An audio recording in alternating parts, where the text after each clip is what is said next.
Olá, vamos começar uma nova série e vamos nos aprofundar no assunto da luz. E para começar, vamos falar do balanço de brancos. Para podermos entender todos os problemas do balanço de brancos, temos que entender como é que funciona a cor e como ela é percebida pelo nosso cérebro e como ela é percebida pelo nosso sensor. Vamos começar, portanto, primeiro pelas cores. Se vocês ainda não viram, vejam nesse vídeo aqui como eu explico a forma como o nosso cérebro enxerga a cor. Vamos recordar como é que funciona o sensor. Esse é um dos tipos de sensor. Ora, o que acontece? O sensor de luz não é sensível à cor, é sensível apenas à intensidade ou à luminância. Eu, para enxergar cor, ponho filtros na frente de cada pixel. Este é um dos modelos de filtros usado. Este é o Bayer. Ou seja, eu sequencialmente vou tendo verde, vermelho, na outra linha azul, verde. Como cada pixel tem o filtro de uma única cor na frente dele, registra apenas a intensidade desta cor. E o ficheiro que tem essa informação é o dito ficheiro em formato RAW. O ficheiro JPEG é criado a partir desses dados da seguinte forma.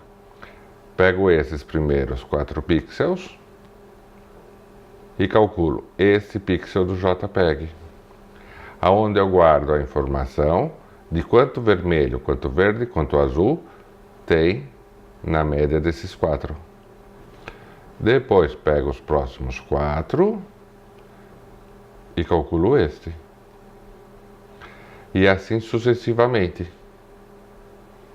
Portanto, cada um desses pixels no JPEG é a média das cores dos 4 pixels em RAW.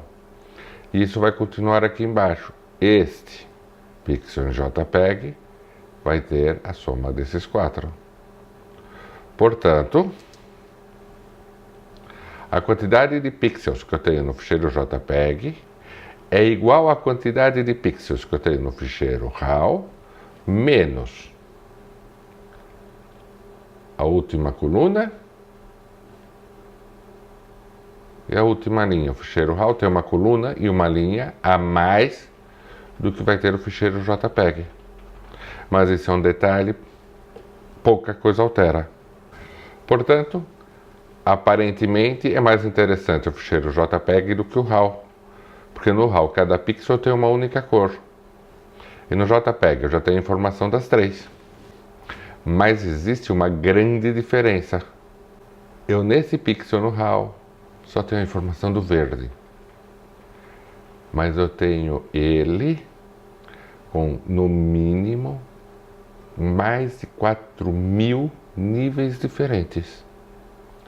Enquanto que o pixel em JPEG vai ter o verde, vai ter o vermelho e vai ter o azul. Só que só com 256 níveis cada um deles. E é isso que faz a grande diferença.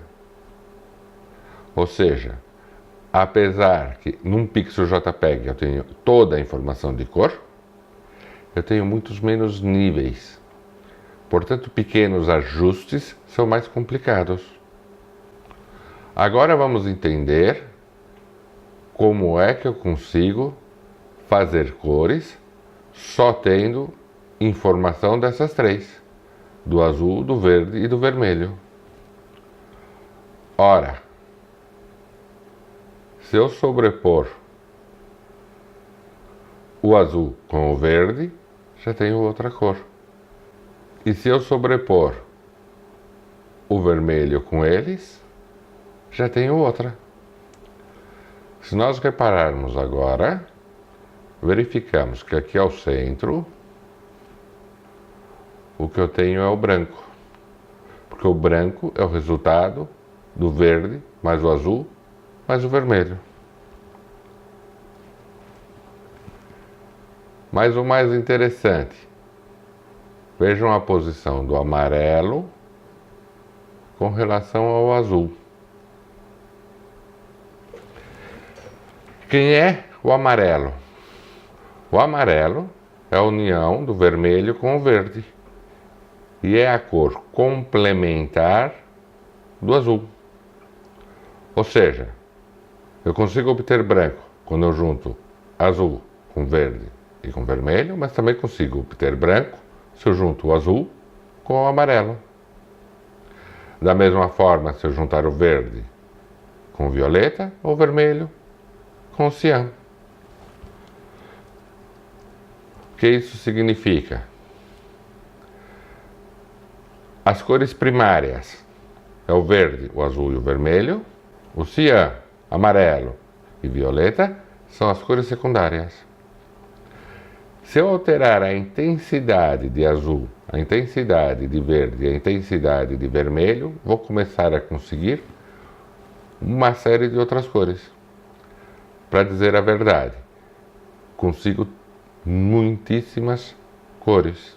Agora, quantas cores diferentes eu consigo fazer tendo apenas o vermelho, o verde e o azul? Essa mancha colorida é aquilo que os nossos olhos conseguem ver. Este triângulo branco, que é uma norma e está batizada de Adobe RGB, é o que os nossos sensores capturam. E o sRGB é o que os nossos dispositivos conseguem mostrar. Ou seja, quando eu tiro uma fotografia e guardo ela em RAW para editar, eu tenho sempre a informação do Adobe RGB. Mas se eu fotografar direto em JPEG, eu tenho que definir se querem Adobe ou se querem sRGB. Vocês devem estar pensando agora, não, vou fotografar, portanto, sempre em Adobe RGB, porque consigo representar mais cores. Não. O Adobe RGB é para eu ter um espaço maior de cores, porque quando eu vou imprimir, cada processo de impressão e papel vai ter aqui um espaço diferente das cores que pode fazer. Mas se nós vamos publicar, se nós vamos ver no nosso telemóvel, se nós vamos ver no nosso computador, ele só tem capacidade de mostrar o espaço de cor RGB. Isto é assim porque o sRGB foi definido desde o tempo que se criou a televisão a cores. Bom, vamos entender agora então como os dispositivos que nós usamos para ver a fotografia, principalmente os nossos monitores ou a tela dos nossos smartphones ou da televisão. O que nós estamos vendo aqui é uma fotografia da tela da minha televisão, mas nós vamos ver uma fotografia macro só desse pedacinho aqui, ó. É assim que a imagem da televisão é feita. Eu tenho aqui 3 emissores de luz, um azul, um verde e um vermelho, repetidos. Cada conjunto de 3 é um pixel na televisão e vai representar a informação de um pixel. O valor dessa cor verde, dessa cor vermelha e dessa cor azul é que estão normalizados. E para a maioria dos monitores é este o valor. E às vezes, mesmo que o monitor possa ter cores a mais, a aplicação que nós usamos para ver a imagem está limitada no sRGB, como por exemplo são os browsers da internet. Portanto, quando nós fotografamos, o nosso sensor tem a capacidade desse triângulo branco e grava individualmente cada uma das cores. Quando nós criamos um JPEG, ele passa a ter apenas este preto. E o balanço de brancos? O balanço de brancos é uma informação apenas quando eu fotografo em RAW. mas está embebido, foi aplicado na relação entre as nossas três cores quando eu faço um JPEG. Portanto, a primeira coisa que nós temos que entender é: se eu fotografo em JPEG, eu tenho que garantir que o balanço de brancos está bem na hora de fazer a fotografia. Se eu fotografo em RAW, na maioria das vezes eu posso ajustar o balanço de brancos na edição. Existe algum espaço para reajustar o balanço de brancos no JPEG, mas é muito pouco, porque eu tenho menos informação e menos níveis. Agora que já percebemos um pouco melhor o que é a cor, como ela é capturada e o que é possível mostrar, vamos tentar entender por que existe o balanço de brancos.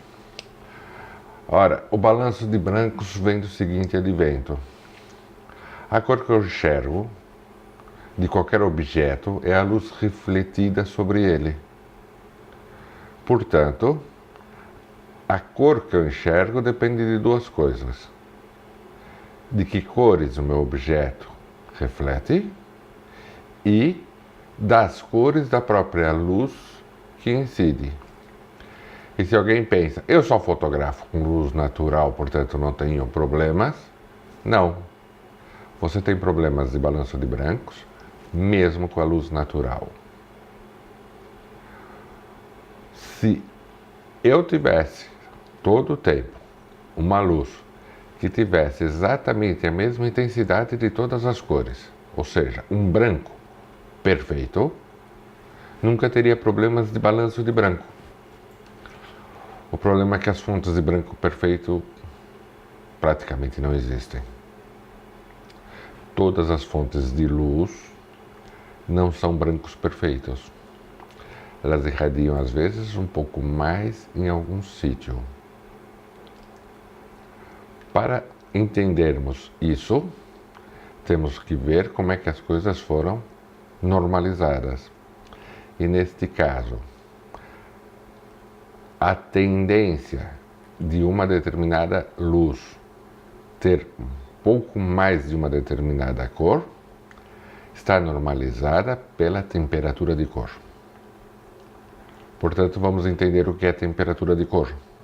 O principal indicador que nós usamos para ver o desvio de cor da luz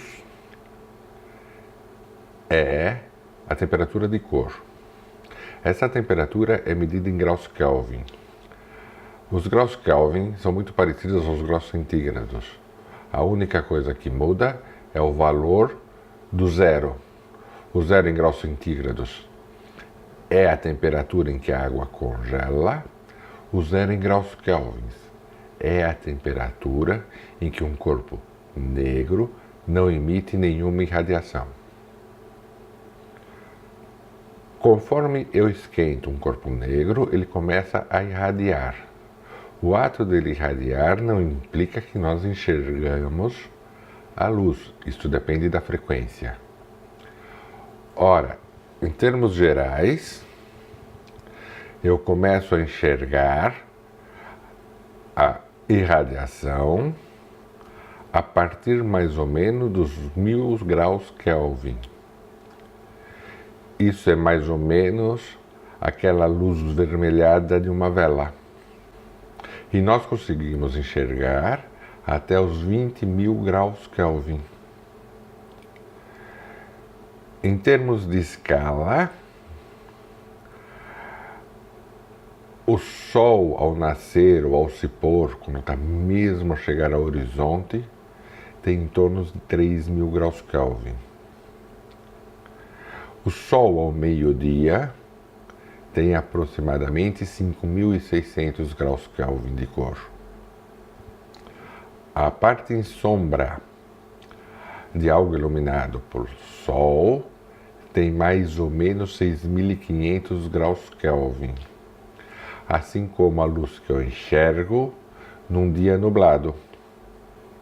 A cor de uma luz branca de temperatura até os 4.000 graus Kelvin é considerada quente. Entre 4 e 6.000 luz do dia, acima dos 6.000, luz fria. E muitas vezes nós vemos marcado na embalagem das lâmpadas qual é a temperatura Kelvin dessa lâmpada. Portanto, se vocês querem uma luz mais quente, 4.000 ou menos. Se vocês querem uma luz normal, 4.000 a 6.000. Se vocês querem uma luz mais fria, acima dos 6.000. Eu sei que toda essa teoria é aborrecida. E muitas pessoas devem estar pensando, para que é que isso serve? Bom, duas coisas. Primeiro, percebendo como as coisas funcionam, é mais fácil perceber o que as coisas acontecem. Segunda, eu sei que para muito pouca gente esse assunto vai ser tão fascinante quanto é para mim. Mas essa é a primeira parte desse assunto. Logo em seguida, vamos ter a segunda parte, onde vamos ver todas essas situações de uma forma mais prática. Espero que tenham gostado e até o próximo vídeo.